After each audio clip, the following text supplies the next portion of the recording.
Merci beaucoup. T'as pas de Oui, choses en passées. effet, je vous présente aujourd'hui un point sur l'économie de la Roumanie. Est-ce qu'elle est notamment avec cette problématique à laquelle je vais essayer de répondre à la fin. Est-ce que l'économie de la Roumanie a été victime ou bénéficiaire des opérations militaires actuelles en Ukraine? Alors, j'ai été récemment moi-même en Roumanie pour vous faire un petit point sur le contexte et surtout en Moldavie où j'ai été pendant plusieurs mois à Chisinau. J'ai pu parler avec un certain nombre d'interlocuteurs roumains, ce qui m'a donné parfois quelques informations importantes. Alors, voilà déjà la situation de la Roumanie hein, sur la carte. On sait que c'est un pays qui est au cœur de l'Europe de l'Est, avec énormément de frontières, beaucoup de pays frontaliers, et donc un accès à la mer Noire en dessous du delta du Danube, dans la région de la Dobrouja. Sinon, la Roumanie, c'est un pays assez montagneux, enfin qui est partagé entre plaine et montagne, mais une grande partie de son pays est quand même située dans les Carpates méridionales et orientales. Et ensuite, on a la zone la plus dynamique économiquement au sud du pays, autour de Bucarest, et anciennement des champs pétrolifères à Ploiesti, qui ont joué un rôle important, on le sait, pendant la Seconde Guerre mondiale, et aussi au nord, dans la Transylvanie, autour de Cluj-Napoca. C'est vraiment les deux zones les plus dynamiques du pays. Un point juste donc sur la situation linguistique en Roumanie. Le pays est essentiellement évidemment peuplé de roumanophones, mais on a une très forte minorité hongroise en Transylvanie, autour donc de Tigamoures, la ville. Et bon, ça s'explique par des raisons historiques évidemment, puisque la Transylvanie a été disputée avec la Hongrie. Et on a également des minorités roumaine à l'étranger. Donc la principale, c'est évidemment en Moldavie, puisque le pays parle essentiellement roumain, enfin le roumain et le russe. J'ai pu m'en rendre compte par moi-même. Tout le monde là-bas parle le roumain et le russe.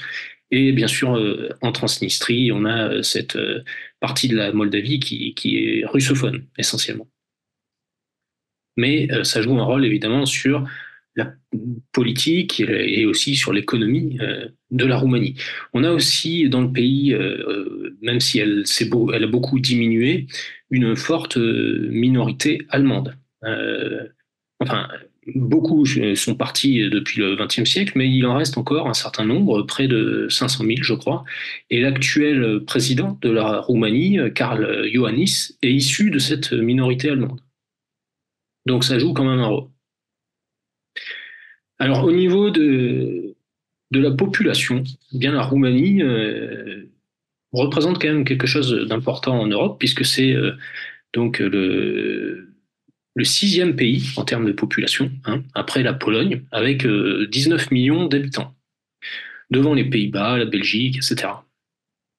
Et autre point important, et donc plutôt un effet de son dynamisme, c'est que c'est le deuxième taux de fécondité de l'Union européenne, juste après la France, avec un taux de fécondité important de 1,71. Donc, c'est un pays qui, démographiquement, reste assez dynamique, même si, effectivement, le problème, c'est qu'il y a une forte émigration des Roumains à l'étranger du fait des manques de perspectives économiques dans le pays.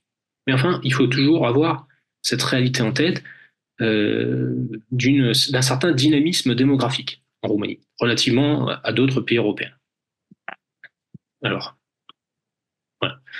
Bon, au niveau du produit intérieur brut, par contre, la Roumanie est moins bien classée que par rapport à la population, ce qui indique un peu son retard économique qui est quand même assez marqué. Donc c'est, je crois, la 12e économie, le 12e PIB de l'Union européenne. Et on voit que c'est pas euh, énorme hein, par rapport à des pays comme l'Allemagne, la France ou l'Italie. Alors ça, c'est le produit intérieur brut par habitant. Hein. Donc ça donne aussi une idée. de son niveau de richesse. On voit qu'elle est plutôt dans le bas du classement, la Roumanie, mais bon, elle se défend quand même avec un PIB par habitant de 30 000 euros, mais en calcul de pouvoir d'achat standardisé.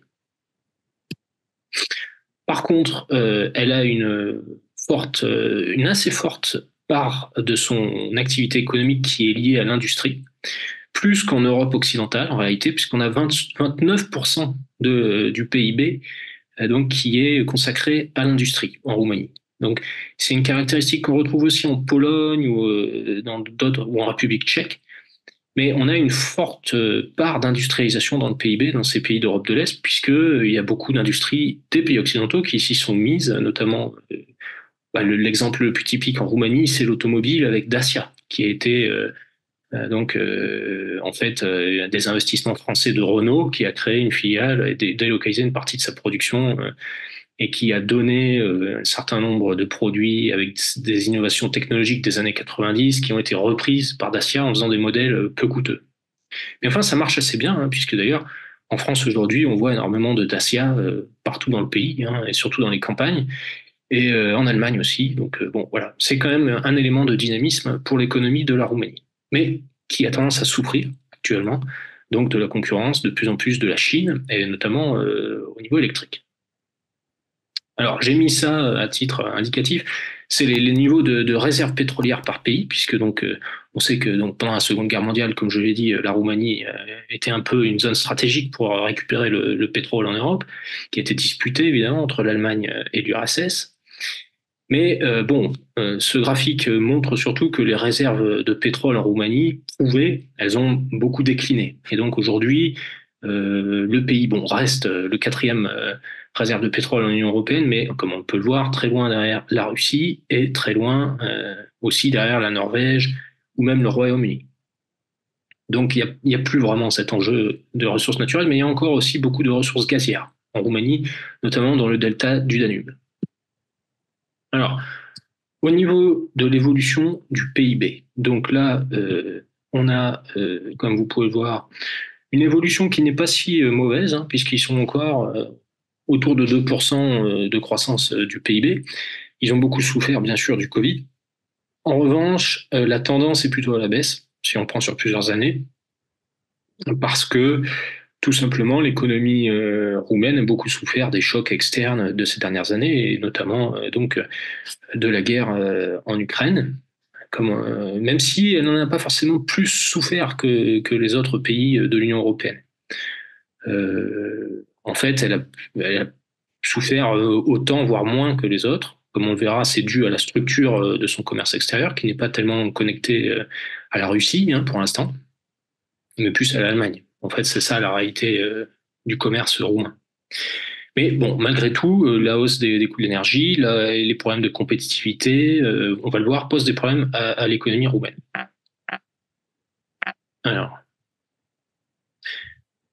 voilà, donc ça, c'est justement la balance commerciale hein, des échanges de la Roumanie qui se dégrade tendanciellement depuis maintenant 10 ans.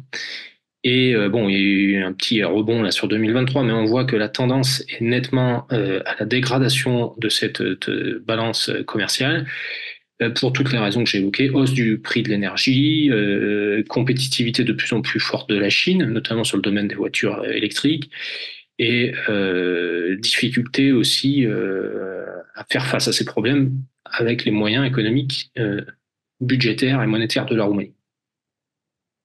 Alors, ici, on voit que l'inflation est plutôt à la hausse, et puis elle a passé les 10% en 2022 et 2023, donc c'est quand même une inflation assez importante qui existe en Roumanie, et qui montre aussi que voilà, les limites dans l'investissement sont aussi un peu atteintes, parce que derrière, le système de production, le système de formation est un peu au maximum sur le court terme.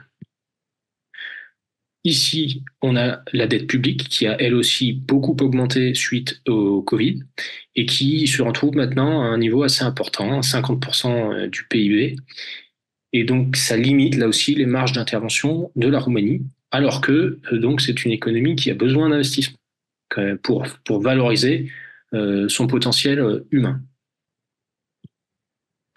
Donc voilà, ça c'est la structure du commerce de la Roumanie. Donc les pays vers lesquels elle exporte, principalement c'est l'Allemagne à 21%, l'Italie vient ensuite à 11%, puis la France et la Hongrie à 6%. Et ensuite ce sont d'autres pays. Donc c'est vraiment tourné, comme on le voit, vers les pays de l'Union européenne. Et au niveau des importations, on a la même chose. Hein. Beaucoup d'importations, principalement, viennent d'Allemagne. C'est donc le principal partenaire commercial, l'Allemagne.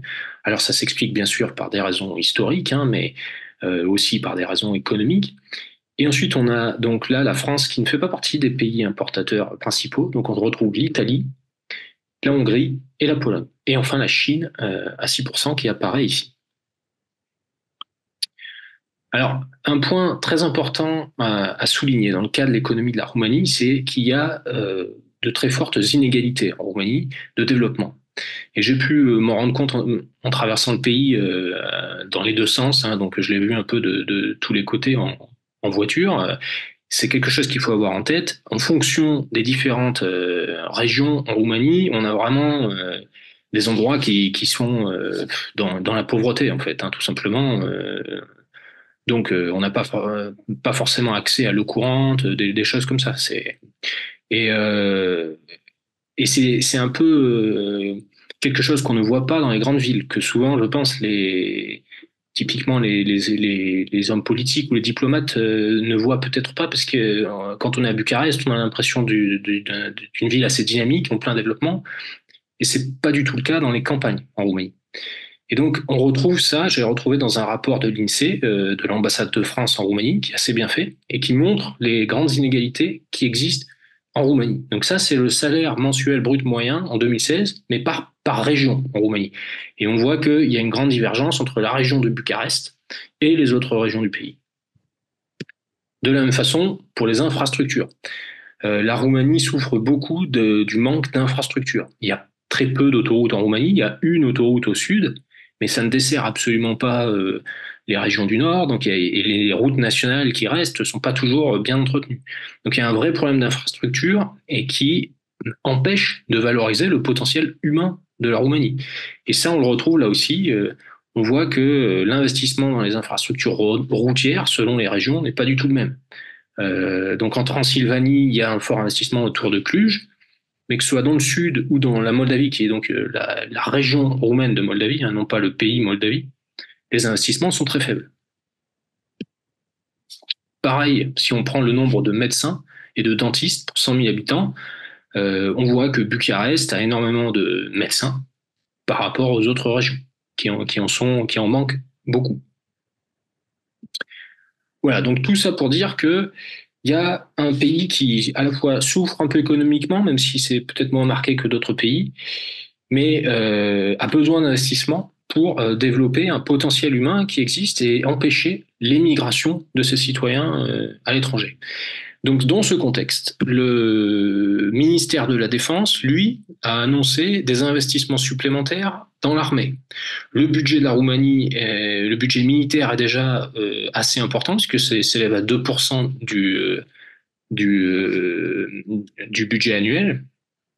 Mais le ministère de la Défense a annoncé pour 2024, c'était en juillet, que l'équivalent de 11% du budget serait versé de façon supplémentaire pour moderniser l'armée, c'est-à-dire concrètement acheter du matériel militaire américain. Alors ces dépenses, elles vont s'étaler sur plusieurs années, mais elles sont soutenues par un prêt américain qui a été accordé et consenti en juillet 2024 dans l'optique de moderniser l'appareil militaire de la Roumanie. D'autre part, il y a la construction qui est prévue pour 2040 de ce qui sera la plus grande base militaire de l'OTAN en Europe, donc à Constanța, sur la côte de la mer Noire, sur la côte roumaine. Et bien sûr, cette base sera gigantesque et elle joue un rôle qui est perçu comme stratégique par l'OTAN, à la fois de défense, mais aussi d'acheminement de matériel en Ukraine. Alors, évidemment, les partis politiques en Roumanie ont adopté un discours favorable à ces investissements militaires parce que ça représente pour eux une occasion d'investissement. Et le pays manque d'investissement et a un peu atteint ses limites, que ce soit au niveau budgétaire ou au niveau de l'investissement privé. Donc c'est une opportunité pour les politiciens de développer l'investissement en Roumanie. Mais le problème, évidemment, c'est les conséquences politiques et géopolitiques qui sont que ces investissements poussent la Roumanie à s'engager de plus en plus dans le cadre de l'OTAN et dans le cadre de la politique étrangère des États-Unis et de l'Union européenne. Donc, qu'est-ce que c'est cette politique? On le sait, évidemment, c'est une tension de plus en plus grande avec la Russie et dans l'optique d'un conflit. Donc ça, ça pose évidemment problème pour l'avenir de la Roumanie. Ce sont des choix qui ne dépendent plus seulement de l'économie, mais qui posent un problème politique. Et justement, c'est un peu le sens, à mon avis, des dernières élections qui ont eu lieu en Roumanie. Cette politique a été nettement rejetée par les Roumains, qui ont considéré qu'ils ne voulaient pas d'un conflit militaire avec la Russie et qu'ils ne voulaient pas s'engager davantage dans l'OTAN. C'est le sens de la candidature qui est arrivée en tête, donc de Călin Georgescu, qui est un candidat inconnu, mais qui est avant tout attaché à la souveraineté de la Roumanie, à ses traditions, et à la paix et à son indépendance stratégique. Donc, probablement, du fait de ses conséquences stratégiques, puisque l'OTAN fait de la Roumanie un point stratégique de sa politique étrangère, ça va être, c'est pour cette raison qu'ils ont donc certainement poussé à annuler cette élection. En tout cas, ça a été reconnu au moins publiquement par l'Union européenne, par Thierry Breton. Et évidemment, ça pose un problème à l'OTAN. On peut imaginer ça comme ça. Donc cette élection a été annulée et le prochain scrutin aura lieu au mois de mai 2025. Mais pour l'instant, tous les sondages donnent le candidat Georgescu en tête des sondages, au premier comme au deuxième tour. Donc après, il faudra voir comment ça se matérialise, mais ce qui me paraît incontestable dans tous les cas, c'est qu'il y a une volonté du peuple roumain de ne pas suivre l'agenda de l'OTAN et des pays de l'Union européenne qui visent à accroître la tension avec la Russie. Alors, étant donné la structure de son commerce extérieur, comme on l'a vu, ses partenaires principaux sont quand même l'Allemagne, l'Italie, la France. La Roumanie n'a pas été tellement impactée par les opérations militaires en Ukraine en elle-même, du moins pas plus que les autres pays de l'Union européenne.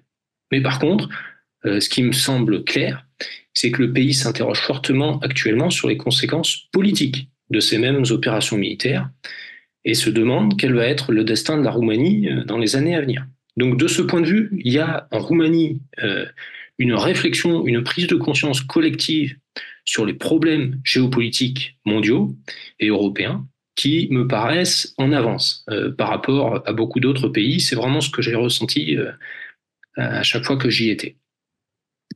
Alors voilà, ça c'est la carte des résultats à l'élection présidentielle.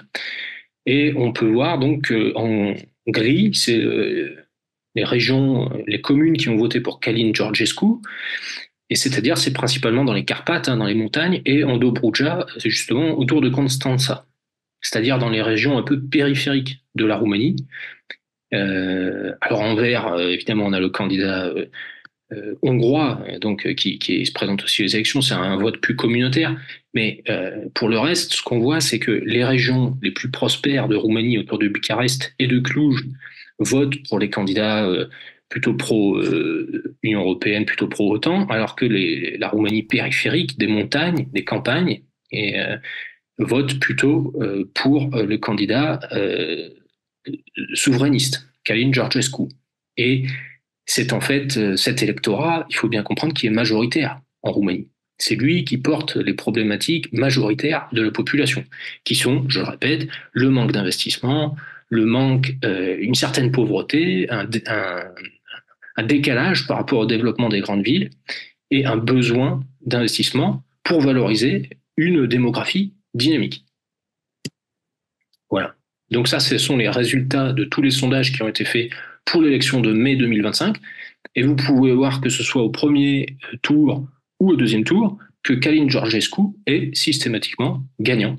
Il y a même un sondage du 10 au 15 janvier où il a été annoncé vainqueur au premier tour à 50% des voix. Donc là, on a une situation où le peuple roumain se sent en plus volé de son vote, de manière légitime à mon avis, aux dernières élections. Ça fait suite d'ailleurs aux 2 scrutins qui ont eu lieu en Moldavie et qui ont été là aussi menés dans des conditions contestables parfois au niveau de l'évolution des résultats. Donc évidemment, tout ça a été vu par les Roumains, hein, puisque encore une fois, il y a beaucoup d'échanges entre les Moldaves et les Roumains. Et le résultat est là. Il y a aujourd'hui une nette volonté populaire de sortir de la politique de fuite en avant, de montée des tensions de l'OTAN face à la Russie. Et ça, je pense que c'est une bonne nouvelle pour la Roumanie et certainement un exemple à suivre pour beaucoup d'autres pays. Voilà, je vous remercie. Merci bien. Merci. Alors, bon, merci bien Maxime. Je propose que l'on pose rapidement des questions à Maxime parce qu'il doit partir et qu'on revienne après sur le rapport de Dimitri Kouvaline. Это вопрос о долгосрочных тенденциях развития румынской экономики. C'est une question qui concerne la tendance à long terme du développement de l'économie en Roumanie. Pendant plusieurs années, nous avons lu que la Roumanie et la Bulgarie sont les économies les plus faibles de l'Union européenne. Est-ce que vous voyez la diminution de cet écart, de ce retard de la Roumanie et de la Bulgarie du niveau moyen du développement économique de l'Union européenne, ou cet écart reste le même, ou peut-être il s'accroît encore? Maxime? Oui, c'est une question très intéressante. Merci. Donc, je pense que oui, il y a quand même eu un rattrapage de la Roumanie et de la Bulgarie par rapport aux autres pays de l'Union européenne. Il y a eu des années avec un certain développement, notamment, comme je le disais, autour de Bucarest, autour de Cluj. Bon, il y a les données qui le montrent, et puis il y a aussi, j'ai eu la chance de visiter Bucarest, d'y travailler en 2008, puis je suis retourné l'an dernier. J'ai vraiment vu la différence. Il y a eu beaucoup de choses qui ont changé. Il y a eu un fort développement de cette région. Mais par contre, il y a peut-être, je ne sais pas si c'est un accroissement des inégalités, mais il y a toujours le maintien de très fortes inégalités régionales. Et ça, c'est quelque chose dont beaucoup de Roumains et beaucoup d'organismes internationaux sont conscients. Mais c'est ça qui est en train un peu de décider aussi de la politique en Roumanie, parce que les campagnes ont été un peu oubliées ou laissées pour compte dans ce développement.